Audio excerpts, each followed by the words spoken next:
Hello, my little loves. It's time for, you guessed it, Grammy story time. Today I have a funny book to read to you.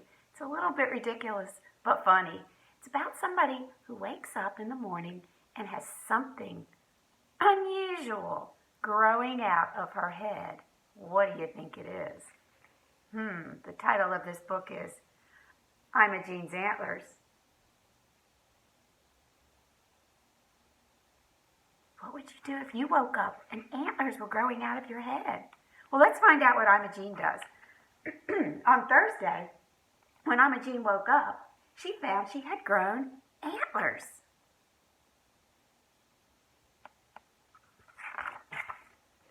Getting dressed was difficult, and going through a door now took some thinking.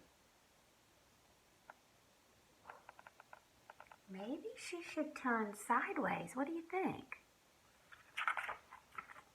Imogene started down for breakfast.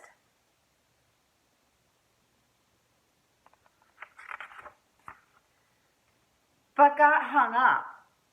Look where she's hung up. On the chandelier. Oh! Imogene's mother fainted dead away.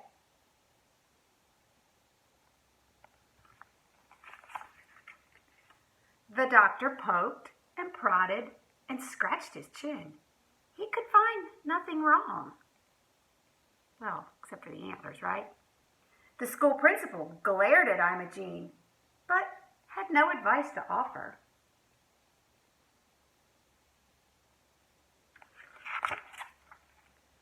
Her brother Norman consulted the encyclopedia and then announced that Imogene had turned into a rare form of a miniature elk.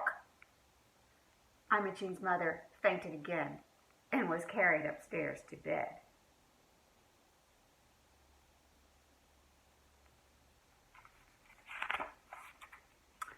Imogene went into the kitchen. Lucy, the kitchen maid, had her sit by the oven to dry some towels. Lovely antlers, said Lucy. Look how she's using her antlers as towel drying racks. I think Lucy's kind of clever. What do you think? The cook, Mrs. Perkins, gave Imogene a donut, then decked her out with several more and sent her into the garden to feed the birds.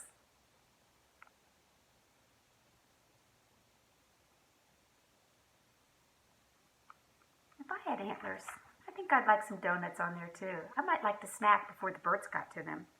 I bet you would too. You'll be lots of fun to decorate come Christmas, said Mrs. Perkins.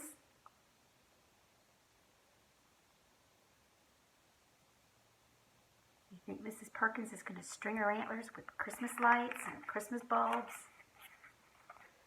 Maybe. Later, Imogene wandered upstairs.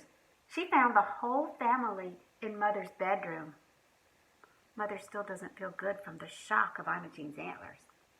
Donuts, anyone? She asked. Her mother said, Imogene, we have decided there is only one thing to do. We must hide your antlers under a hat. Norman telephoned the milliner. The milliner is a hat maker. At 3 o'clock, the milliner arrived. Did you see him? He's very fancy. Rapidly, he sketched a few designs, then set to work. Voila, said the milliner. Bravo, bravissimo, cried his assistants. Thud! Imogene's mother had to be carried away once more. She's not one for a shock, is she? After dinner, Imogene practiced her piano lesson. Imogene doesn't need a lamp. Look what's on the end of her antlers. Do you see the candles? Seems a little tricky, right? Then, yawning, she folded her music, kissed the family, and went to bed. Imogene sighed, remembering the long, eventful day. Look at all the things she sleeps with. She sleeps with a bunny and a bear and a doll and a frog and her shoes and books and her shirt and crayons. She wakes up in the middle of the night. She'll have plenty to do, right? On Friday, when Imogene woke up, the antlers had disappeared. Look, they're gone.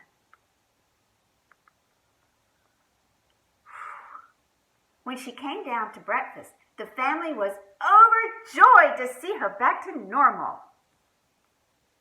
She looks just normal, doesn't she? Perfectly fine. Until she came into the room. What do you think she's gotten this time? Her antlers are gone. Look what she has.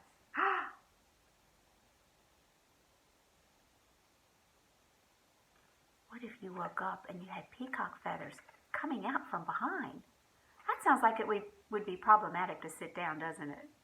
Well, that was a funny book, wasn't it? I loved it, and I loved reading to you.